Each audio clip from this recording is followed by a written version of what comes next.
ভোগের খিচুড়ির সাথে লাবড়া খেতে তোমাদের কার কার ভালো লাগে?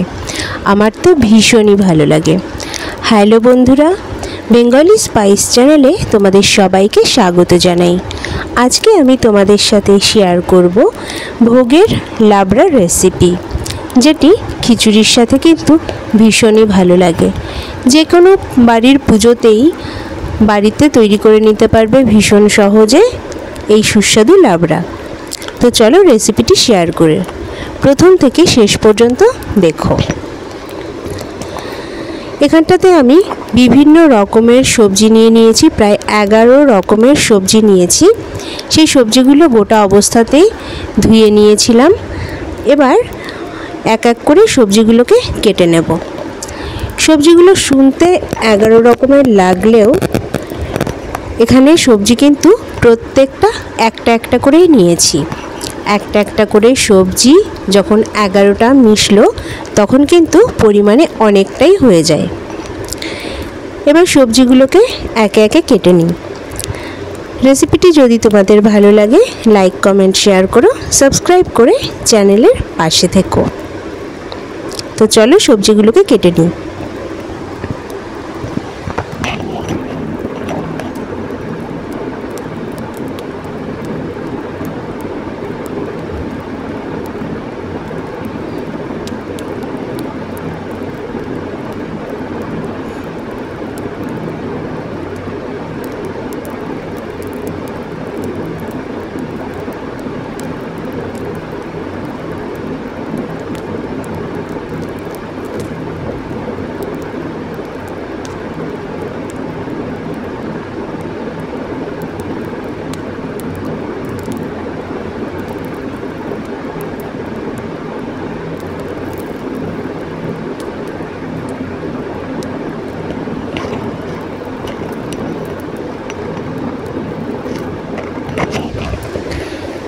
তোমরা তোমাদের পছন্দ মতো সবজি অ্যাড করতে পারো এখানে, তবে সবজি এখানে যত বেশি দেবে টেস্ট কিন্তু তত ভালো হবে।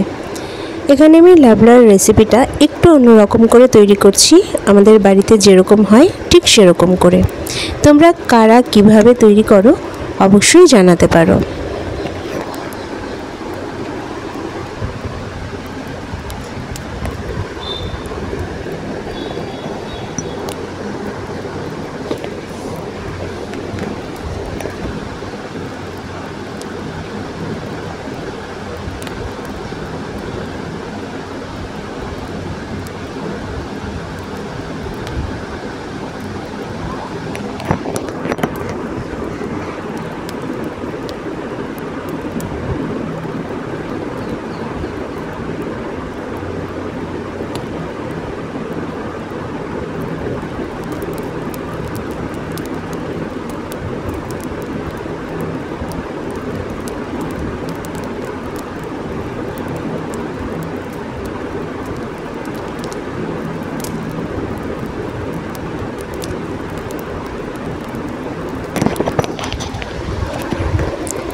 আমি এখানে বিভিন্ন রকমের সবজি নিয়েছিলাম, যেমন গোল আলু, রাঙা আলু, কুমড়ো, বরবটি, মূলো, শিম, কাটোয়ার ডাঁটা, বেগুন, ঝিঙে আর ফুলকপি। তো সমস্ত সবজিগুলো আমি একে একে কেটে নিচ্ছি।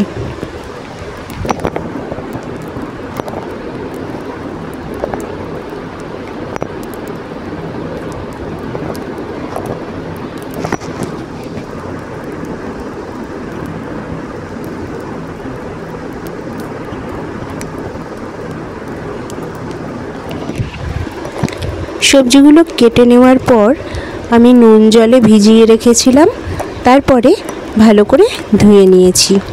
নুন জলে ভিজিয়ে রাখার কারণ হলো, যেমন বেগুন নুন জলে ভেজালে যাদের বেগুনে অ্যালার্জি থাকে সেটা আর হয় না, আর ফুলকপিটা নুন জলে ভেজালে ফুলকপির ভেতরে যে পোকা থাকে সেগুলোও বেরিয়ে যায়। এমনিতেও বিভিন্ন সবজি আমাদেরকে নুন জলেই ধুয়ে নেওয়া উচিত। তো সেগুলো ভালো করে ধুয়ে দেখো এখানে তুলে নিচ্ছি। আর ওখানে যে কাটোয়ার ডাঁটা শাকটা রয়েছে সেটা আলাদাভাবে ধুয়ে নেব।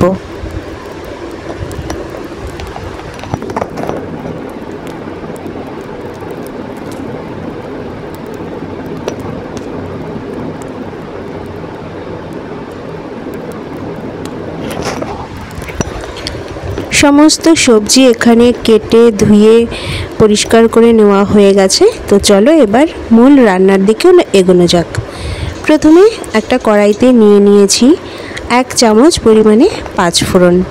পাঁচফোড়নটা আমি শুকনো কড়াইতে ভেজে নেব হালকা।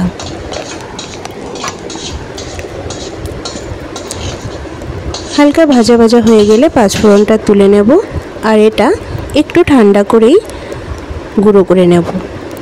এবার কড়াতে দিয়ে দিচ্ছি পরিমাণ মতো সর্ষের তেল।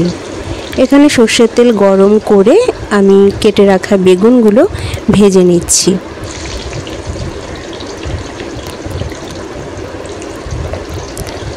আমি কড়াতে একবারেই যতটা পরিমাণে তেল লাগবে সেই পরিমাণে কিন্তু তেল নিয়ে নিয়েছি, যাতে বারবার তেল ব্যবহার না করতে হয়। তো প্রথমেই গরম তেলে আমি বেগুনটা ভেজে নিচ্ছি।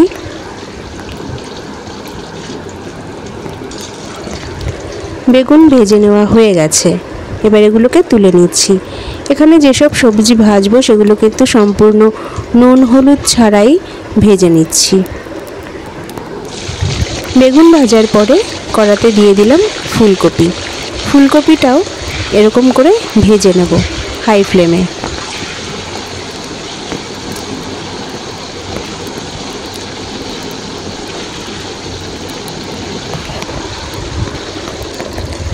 ফুলকপি ভাজা হয়ে গেছে, তুলে নিচ্ছি।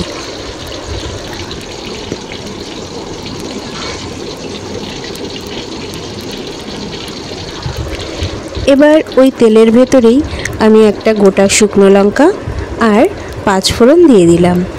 যখন সুন্দর একটা গন্ধ বেরোবে ফোড়ন থেকে, তখন এর ভেতরে দিয়ে দেব কেটে রাখা আলুর টুকরো।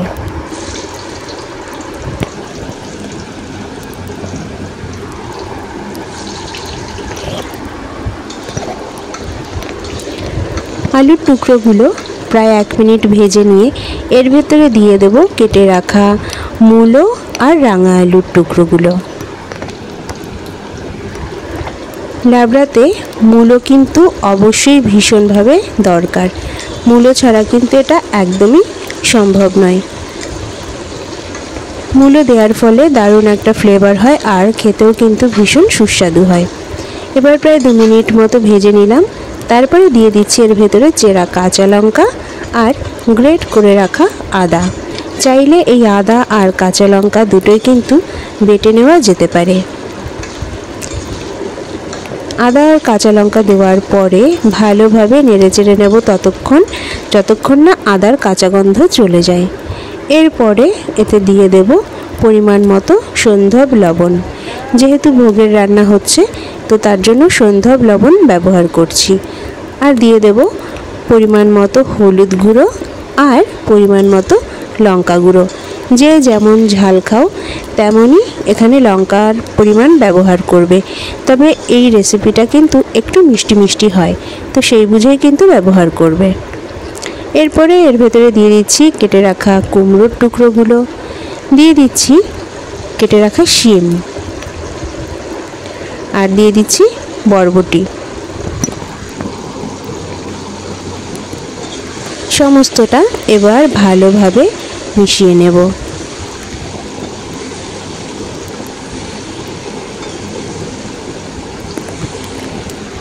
এবার সবশেষে দিয়ে দেব ঝিঙে। যেহেতু ঝিঙেটা রান্না হতে বেশি সময় লাগে না, তো তার জন্য ঝিঙেটা কিন্তু সবার শেষে অ্যাড করলাম। এবার সব কিছু ভালোভাবে কষিয়ে নেব।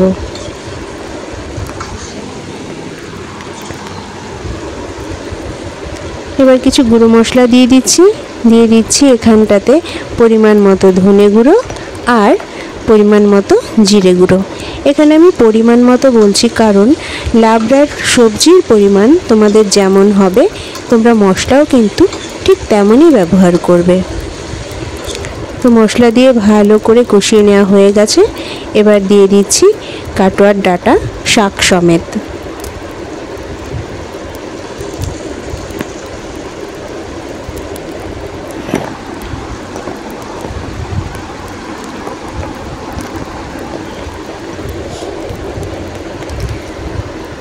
এটা দিয়ে খুব বেশি নাড়াচাড়া করার প্রয়োজন নেই।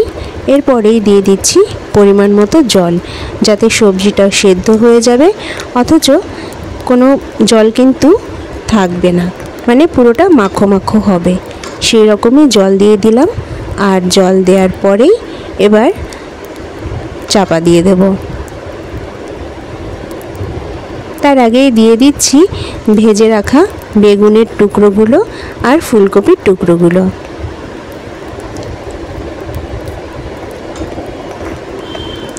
এবার ঢাকা দিয়ে ফ্লেমটা মাঝারি করে রান্না হতে দেব।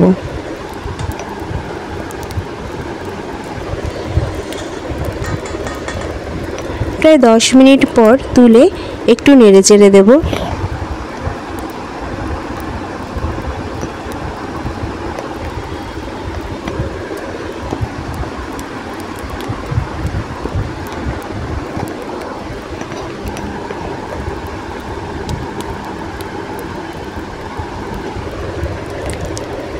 আবার ঢাকা দিয়ে রান্না হতে দেব।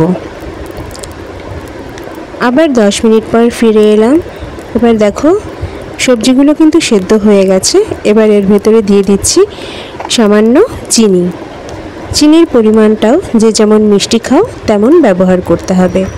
তো চিনি দেওয়ার পরে ভালোভাবে মিশিয়ে নিচ্ছি।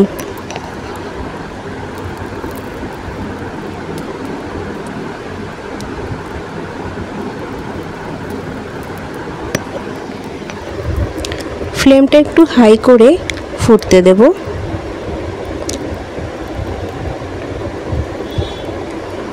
এবার দিয়ে দিচ্ছি প্রথমেই যে পাঁচফোড়নটা হালকা ভেজে গুঁড়ো করে রেখেছিলাম সেটা, আর সামান্য পরিমাণে ঘি। সব কিছু মিশিয়ে নিচ্ছি।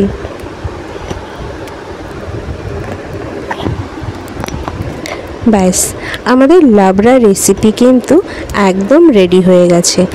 এইবার ভুনা খিচুড়ির সাথে ভগবানকে গরম গরম পরিবেশন করলেই হলো।